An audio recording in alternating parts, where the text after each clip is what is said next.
আমি তো আমার এলাকার মানুষের জন্য বিশেষ করে কেউন্দা বুগাওড়া আমার মার বাড়ি কেউন্দা এরপরে কাবুরিয়া এর লেগে তো আমি রাস্তার মসজিদে লেগে আইছি না বরং এর লেগে আমি কলজাটা লইয়ে দিতাম কলজাটা আমরা কি বলে বলেন রাস্তার মসজিদ দিয়েছে এই এলাকার প্রতিটা গোলা বাঁধতে বলানের দায়িত্ব নিতে হয় এই এলাকায় এই এলাকায় কোন মহিলার উপরে এই এলাকার যে কোন মহিলার উপরে অন্য মানুষ তো দূরের কথা তার জামাইও যদি অন্যায় ভাবে তার শরীরে হাত তুলে তাইলে আমি তার থানায় পাঠাই দেব। যে এলাকায় মা বোনের ইজ্জত নাই এই এলাকায় কোন তাসির নাই, যে এলাকায় মা শান্তিতে থাকে না এই এলাকায় ছেলে মেয়ে মানুষ পায় না। শুনেন, আমার একটা স্বপ্ন প্রতিটা ওয়ার্ডে ওয়ার্ডে একটা করে ফুটবল ছোটখাটো মাঠ বানানো, যাতে ছেলেরা এই যে ছেলেরা দৌড়াইতেছে এরা যেন প্রতিদিন বিকাল বেলা মাঠে ফুটবল খেলতে পারে। সরকারে যদি না হতে নিজের পকেটে 8 ফুটে যাইলে বানিয়ে দিব। আমি যেহেতু সরকারের সাথে যাওয়ার আগে এমপি নমিনেশন নেওয়ার আগেই যেহেতু 49টা ব্রিজ বানাইছি নিজের টাকা দিয়া, তবে মনে রাখেন যদি আমার আপনারা 7 তারিখে ইগল মার্কায় সপরিবারে ভোট দিয়ে এমপি বানান তাইলে চুনাঘাট মাধবপুরের উন্নয়নের ইতিহাস আমি বলতে দেব। খালি যদি লোক কেন্দ্রে কন্ট্রোল করেন দেখতে এতদিনে রাস্তাঘাট হয়ে গেলেন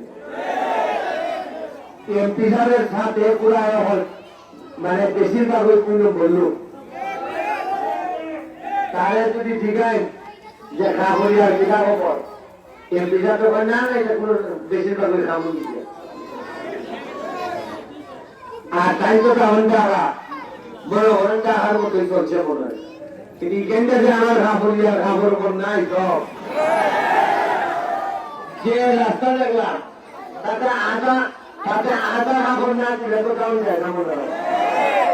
তবে আমি কত দিয়ে দেখতেছি আমি বেরিস্টার সুমন আমার মায়ের বাড়ি বাসের বাড়িটা খাবরিয়ার কেউন্দা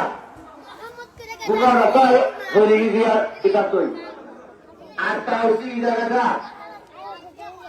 ইটা আমি আগে মনে করতাম 7 কোন ভরি আমি বলতাম 7 কিন্তু ইটারে যে উন্নয়নের দিকে যে 7 কোন ভরা লাগছে এটা আমার জানা ছিল না। মানে ইউনিয়ন সাহায্য করে উন্নয়নের তো একটুটা চলে নি 3ও নাই 4ও নাই 5ও নাই, আমি তো দেখি 7ও নাই 10ও লাগছে। কালেঙ্গাও রাস্তা হইছে খাগড়িয়া রাস্তা হইছে না মনে কাছে আপনারা তো দেখুন এমপি এর শত্রু তো আছে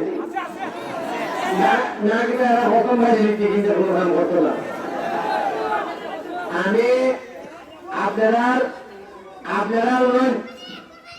সব সময় শুধু পাওয়া যায় না জবাব দেওয়ার যে কষ্টটা করছেন গত 15-20 বছর ইটার জবাব এমপি মন্ত্রী হইয়া যেহেতু তার করছেন না তাইলে ইটার জবাব আল্লাহর রাস্তে আগামী 7 তারিখ দেওয়া দিবা বাকিটা আমি দেখব। আমি আমার এলাকার প্রবাসীদের জন্য যারা প্রবাসে আছে অথবা প্রবাস থেকে ফিরছে তাদের পুনর্বাসনের জন্য এমন সব প্রজেক্ট আমি নিব সারা দেশের মানুষে আমার এখান থেকে এটা আমদানি হয়ে নিতেই পারছে কি এক কাম শুরু করছে যে এই এলাকার প্রবাসীদের মধ্যে শান্তি আছে। প্রবাসীদের সম্পত্তি রক্ষায় আমি আলাদা সেল গঠন করবো, প্রবাসীরা যাতে সুবিধা পায় এই সুবিধার জন্য যা যা করা লাগে আমি করব।